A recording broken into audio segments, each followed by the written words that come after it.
என்னுடைய நிலைமை என்னன்னு கேட்டீங்கன்னா, நான் துபாயில இருக்கிறேன், இங்க பிசினஸ் பண்ணிட்டு இருக்கேன், டூர் பிசினஸ் எல்லாருக்கும் தெரியும். ஐயாவோட இன்னைக்கு நான் தொடர்பு ஆரம்பிச்சது ஒரு ஆள் மூலியமா ஆரம்பிச்சது. அதுல இருந்து இந்த எனக்கு இருந்த சுகர் இந்த மாதிரி பேசுற பாருங்க, பேச முடியாது என்னால, சைனஸ் ப்ராப்ளம்.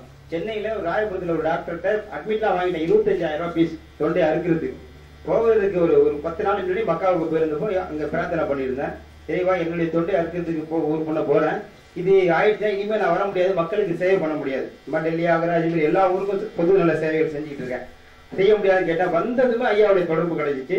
குமாரபாளையத்துல மீட்டிங் வச்சிருந்தாங்க, போய் மீட்டிங்ல உட்காந்து இந்த மாதிரி பார்த்துட்டு அன்னையில இருந்து இந்த இதை ஆரம்பிச்சேன். கரெக்டா ஒரு வாரங்க, ஒரே வாரத்துல தொண்டை திறந்துச்சு. எங்க வீட்டுல கேட்கறாங்க, என்னங்க நல்லா பேசுறீங்க, நல்லா பேசுறது உனக்கு பிடிக்கலையா அப்படின்னு. அதுக்கப்புறம் சுகர் மாத்திரை அறவே எடுக்கிறது கிடையாது. இன்னைக்கு 15 வருஷமா சுகர் இருந்த நானே இந்த ஒரு வருஷமா லாஸ்ட் இயர் அக்டோபர் மாசம் இதே நாள் தான் அங்க குமாரபாளையத்து மீட்டிங். அதோட என்னுடைய எண்ணத்துல ஒரு எண்ணம் தோணுச்சு, நம்ம மட்டும் பயன் அடைக்க கூடாது. ஐயாவுடைய கருத்து பாத்தீங்கன்னா எல்லா இந்த உலகம் முழுவதும் இதனுடைய பலன் அடையணுங்கிறதுனால அவ்வளவு பாடுபடுறாங்க. அதனால நம்ம மட்டும் பலன் அடையக்கூடாதுங்கிறதுனால ஐயா சொல்லக்கூடிய இந்த வார்த்தைகள் கேட்ட எல்லாருமே இதை நீங்க ஃபாலோ பண்ணாலே போதும். ஒரு சந்தேகம் போனா அம்மா கூட கேட்டாங்க, சுவருக்கு என்ன செய்யலாம், உடம்பு ஒழுங்கும் திரும்ப அதுக்கான அலை ஏறும். இப்ப நான் வரும்போது மன கவலையோட இது உள்ள வந்தேன். எப்படி என்னன்னா நம்ம 62 கிலோ இருந்தோம், இப்படி ஆயிட்டோம், யாரை பார்த்து என்ன இப்படி ஆயிட்டேன் இது. இப்ப நான் லாஸ்ட் டைம் நம்ம மக்காவில் போயிருக்கும்போது ஒருத்தருக்கு சளி தொழிலால ஹார்ட் ப்ராப்ளம் வந்து ஹாஸ்பிட்டல் அட்மிட் பண்ணியிருக்கிறேன். ஐயா 28ஆம் தேதி துபாய் வர்றாங்க. நான் மனசார நினைக்கிறேன், ஆஹா ஊர்ல இருந்தாலும் ஐயாவுக்கு போன் பண்ணி பேசலாமட்டு. அப்ப ஐயா கிட்ட ஐயா அந்த மாதிரி ஆயிடுச்சு, அவர் சளி தொழில சரிங்க, வீட்டுக்கு வந்த பிறகு அவருக்கு சாப்பாட்டுல மிளகுத்தூள் நிறைய கலந்து கொடுங்க, மூச்சு பயிற்சி எடுக்க சொல்லுங்க அப்படின்னாங்க.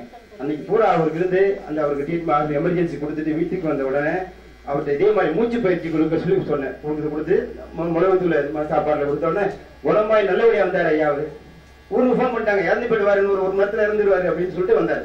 எதுக்காக சொன்ன, எல்லாத்துக்குமே நமக்கு நம்முடைய மனசு கண்ட்ரோலா கரெக்டா வச்சுட்டோம்னாக்கா அவங்க சொல்ற மாதிரி எல்லா காரியங்கள் என்ன நினைக்கிறோமோ அது நடக்கும்.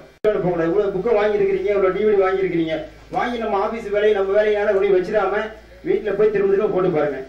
என் வீட்டுல என் மக 7 வயசு புள்ள, நான் வந்து பள்ளியில இருந்து பள்ளியாத்துல வீட்டுக்கு வந்தேன்னா வந்துருச்சு, வாயை மூடி சாப்பிடவும் உதட்டி கூழாக்கி சாப்பிடவும் பயத்து படிச்சுக்கிட்டு இருக்கு. இப்ப அந்த புள்ள பார்த்து வீடியோ பார்த்து இப்ப தானால ஆரம்பமாயிடுச்சு. அப்ப நம்ம ஒரு வீட்டையும் செஞ்சீங்கன்னா எந்த நோயும் வராதையா, எல்லாம் கிளியர் ஆகும். இந்த டிவிடி வாங்கி பாருங்க, ஐயாவோட ப்ரோக்ராம் கேளுங்க, ஐயாவோட தொடர்பு வச்சுக்கங்க. அவங்க நீங்க நினைச்சு மனசால நினைச்சாலே உங்களுக்கு நோயெல்லாம் நீங்கிடும்.